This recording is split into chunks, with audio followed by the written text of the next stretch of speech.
오늘은 누가복음 7장 11절에서 15절 말씀 가지고 하나님 말씀 함께 나누겠습니다.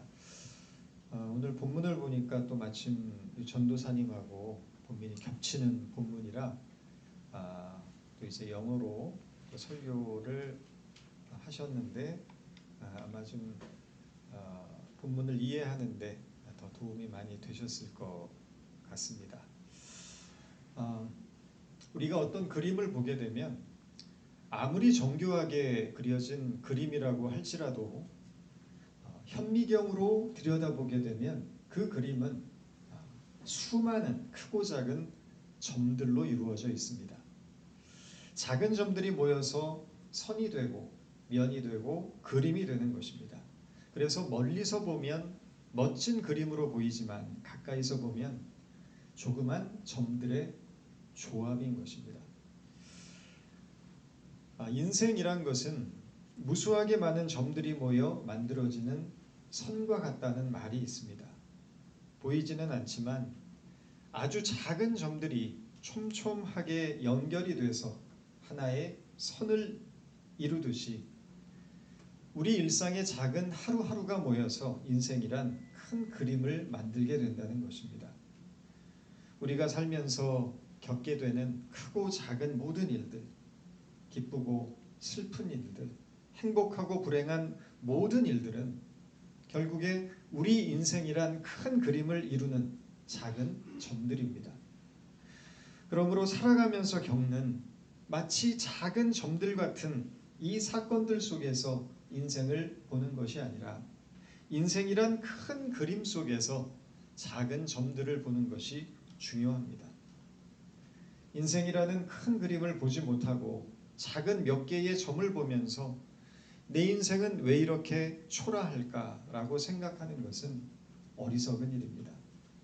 때로는 내가 감당할 수 없을 만큼 심각한 고통을 당할 때 마치 인생이 다 끝나버린 것 같은 생각이 들 때도 있지만 그러나 그것들은 결국 지나가는 것들일 뿐입니다. 당장에는 크고 심각한 문제로 보일지라도 우리가 기억해야 할 것은 이 모든 것들이 결국 인생이란 큰 그림을 이루고 있는 작은 점에 불과하다라는 사실입니다. 그러므로 살면서 겪는 크고 작은 점들과 같은 문제들 때문에 절망하지 않기를 바랍니다.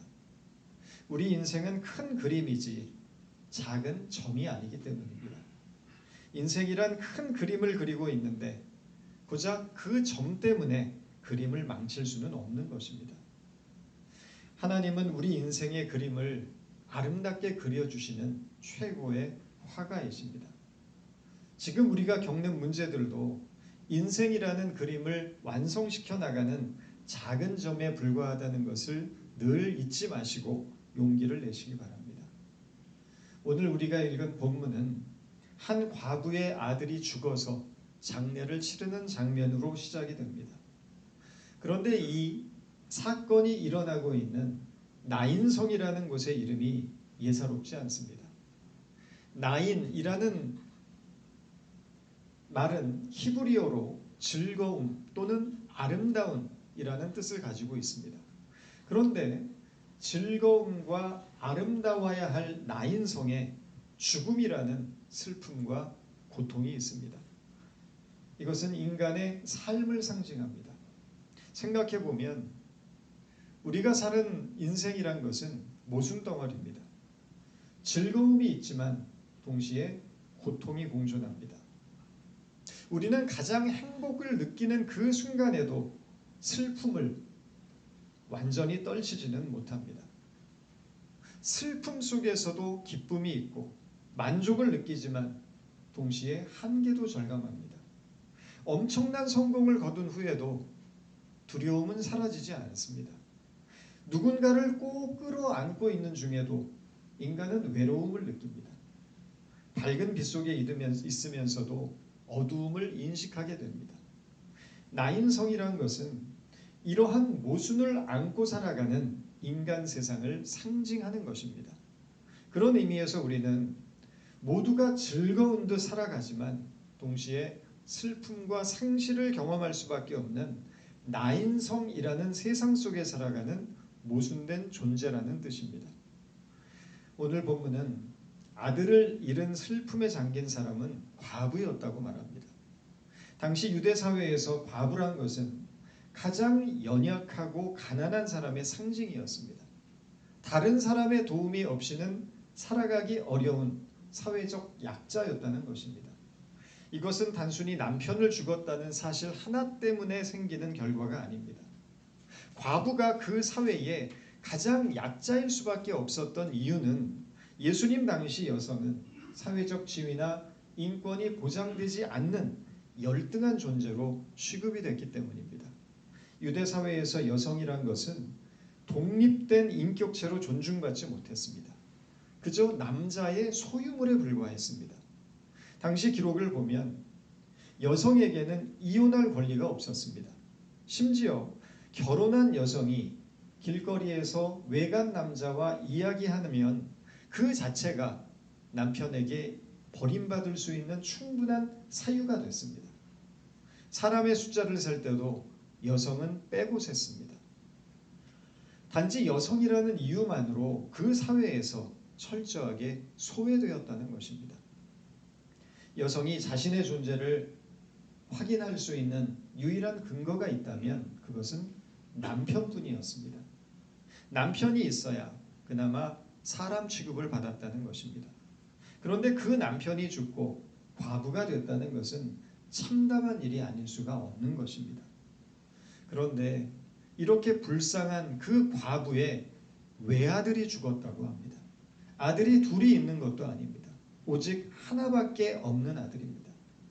병이 들어 죽었는지 사고가 났는지 알 수 없지만 남편을 잃어버리고 오직 아들 하나 의지하고 살았을 이 과부가 당하게 된 잔인한 현실 앞에서 마을 사람들 모두가 애통하며 슬퍼해야 합니다.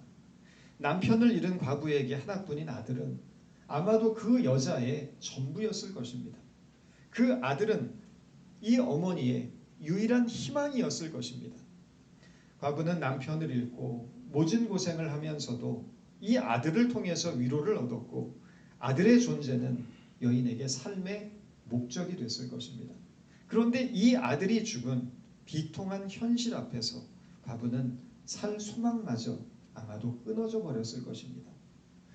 과부의 아들을 맨 초라한 이 장례 행렬이 나인성 외곽의 비좁은 비탈길로 따라 나옵니다. 그 누구의 위로도 도움이 되지 않을 만큼 깊은 슬픔에 잠긴 과부는 절규하듯 소리치며 눈물을 흘립니다.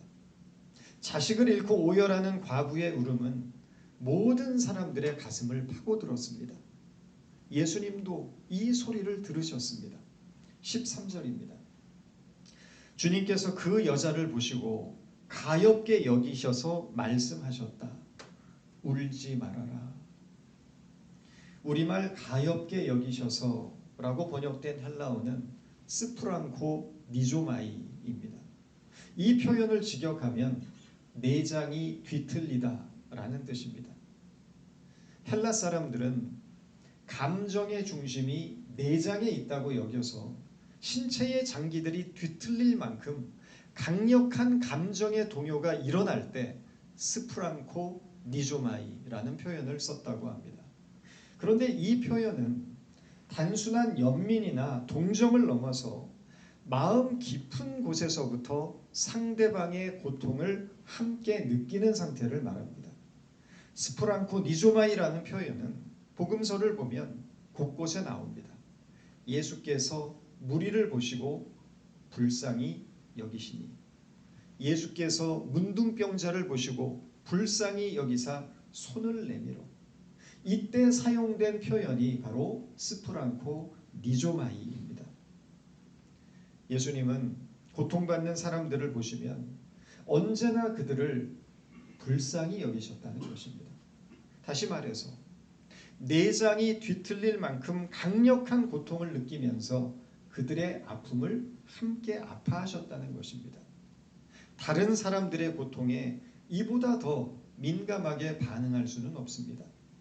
예수님의 사랑은 매우 감정적이고 예민했던 것입니다. 누군가를 사랑해 본 적이 다들 있으실 것입니다. 사람이 사랑에 빠지면 어떻게 됩니까? 굉장히 예민해집니다. 상대방이 던지는 말 한마디, 행동 하나하나가 예사롭지 않게 느껴집니다.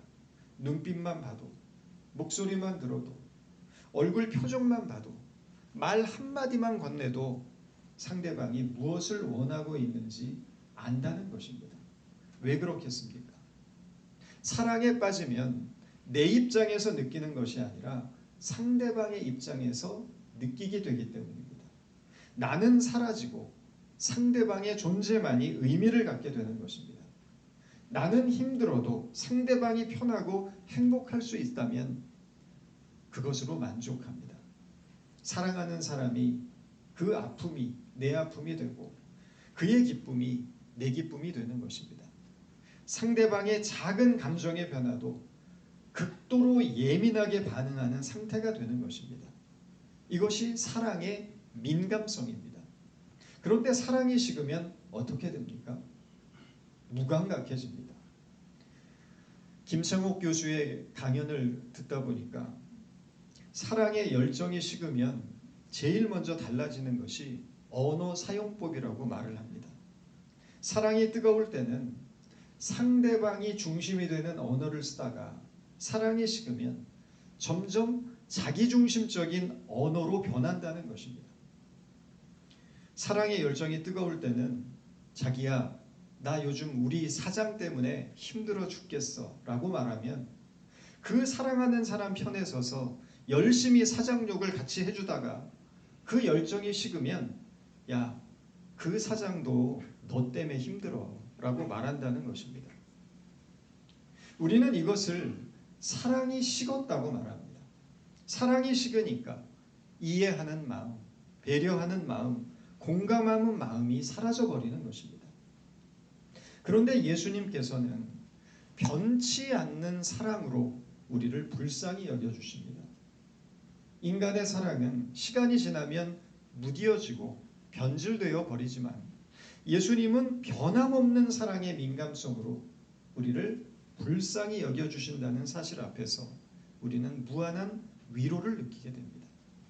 예수님의 사랑은 나보다 나의 고통을 더 아파하시는 사랑입니다. 여러분과 제가 변함없는 민감한 사랑으로 우리를 품어주시고 불쌍히 여겨주시는 주님 안에서 살고 있다는 사실을 잊지 마시기 바랍니다. 그리고 그 사랑을 받은 자답게 민감한 사랑의 마음으로 서로를 불쌍히 여기고 서로의 필요를 채워주고 나누는 삶을 살아갈 수 있어야 합니다. 울지 말아라. 울지 말아라. 이 말씀은 그저 말에 그치는 형식적인 위로, 싸구려 위로가 아닙니다. 만약 울지 말라는 이 의례적인 말 한마디로 끝나버리는 것이었다면 차라리 원 없이 울도록 내버려 두는 것이 낫습니다. 그러나 예수님은 적극적으로 이 과부의 고통에 개입하십니다. 그리고 앞으로 나아가서 관에 손을 대시니 메고 가는 사람들이 멈추어졌다. 당시 율법에 따르면 누구의 주검이든 사람의 주검에 몸이 닿는 사람은 부정하다라고 규정하고 있었습니다. 죽음을 죄의 결과로 이해했기 때문입니다. 그런데 예수님은 죽은 자에 대한 부정적인 관념에 사로잡혀 있는 유대인들 앞에서 죽은 아들의 관에 손을 대심으로써 스스로를 주저없이 부정하게 만들었습니다. 이것이 사랑입니다. 율법의 금기마저도 허물어 버리는 사랑입니다.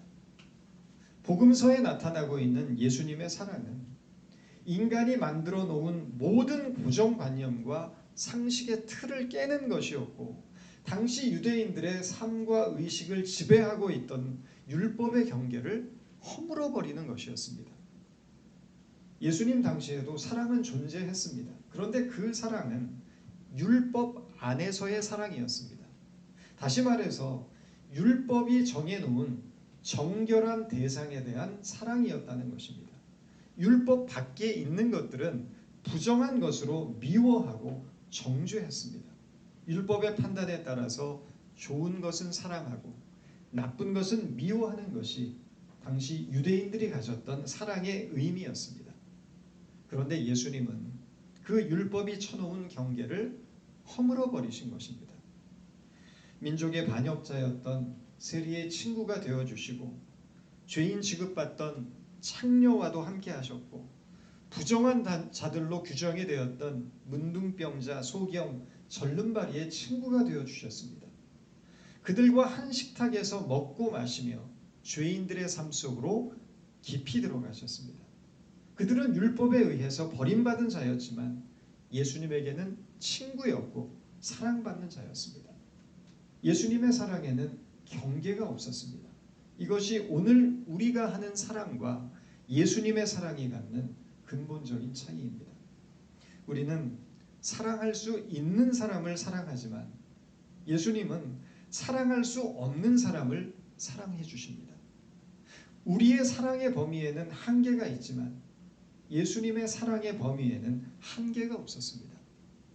주님의 사랑은 용서받을 수 없는 죄인을 품는 사랑이었고 우리는 이것을 은혜라고 부릅니다. 모든 경계를 허무는 예수님의 그 은혜로 저와 여러분들이 구원받았다는 것입니다.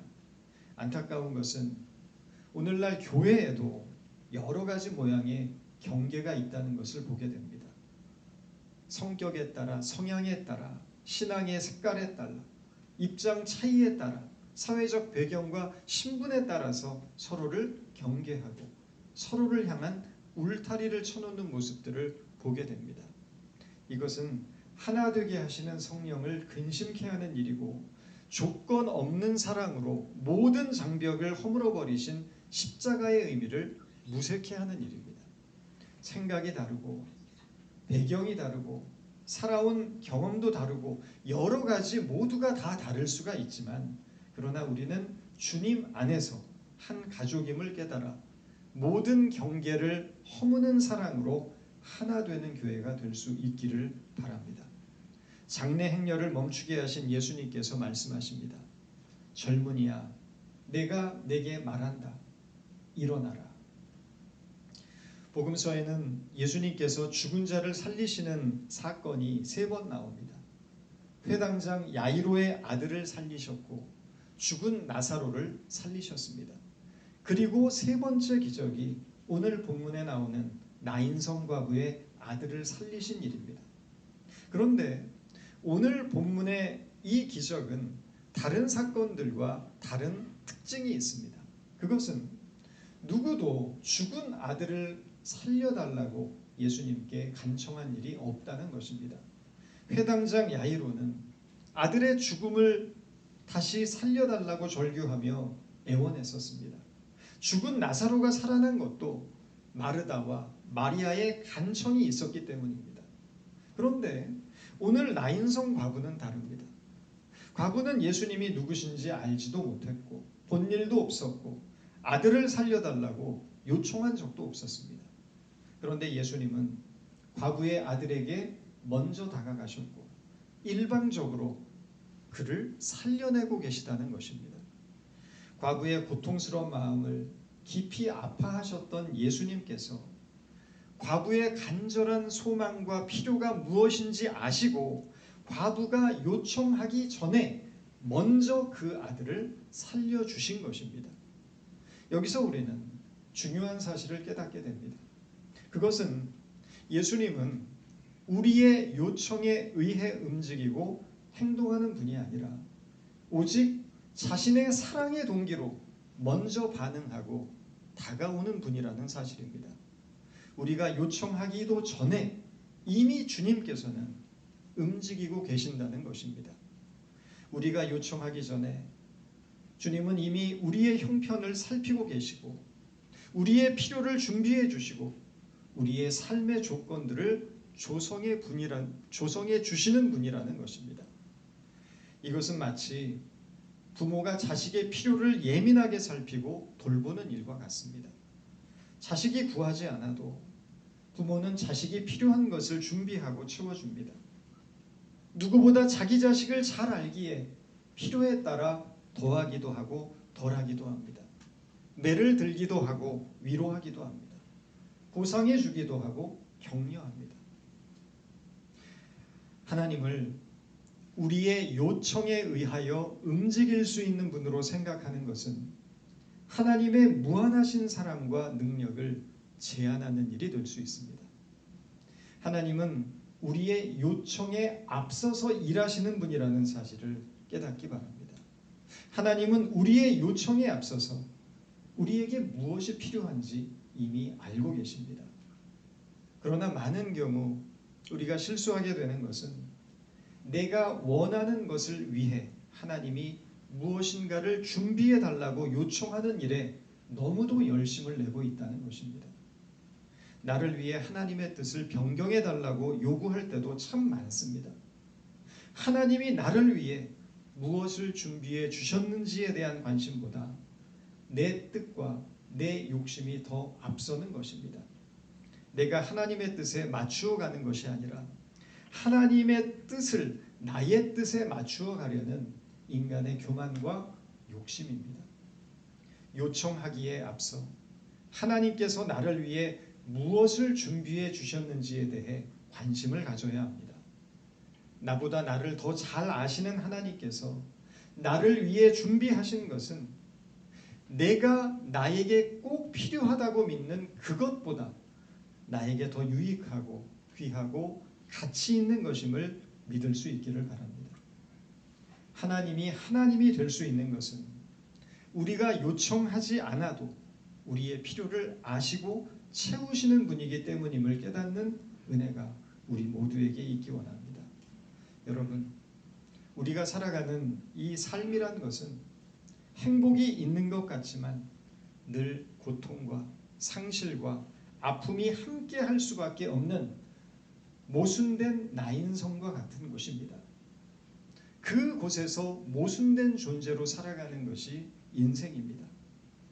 그러나 예수님께서는 나인성 과부를 향한 민감하고 모든 경계를 허물며 요청보다 앞서는 사랑으로 우리에게 다가오셔서 우리를 새롭게 하시고 치유하시며 회복하시는 분이심을 잊지 마시기 바랍니다. 또한 주님의 그 사랑을 우리 마음에 품고 우리 형제, 이웃, 공동체 안에 그 사랑을 아름답게 열매 맺어 나가는 것이 저와 여러분에게 주어진 사명임을 깨닫게 되기를 바랍니다. 기도하겠습니다. 우리 인생의 모든 고난과 기쁨, 크고 작은 일들이 주님께서 그려가시는 큰 그림의 일부임을 기억할 수 있도록 도와주옵소서. 작은 점들로 인해서 좌절하지 않게 하시고 그 점들이 모여 주님의 뜻을 이루는 아름다운 그림이 완성될 것을 바라보게 하여 주옵소서. 예수님의 이름으로 기도드렸습니다.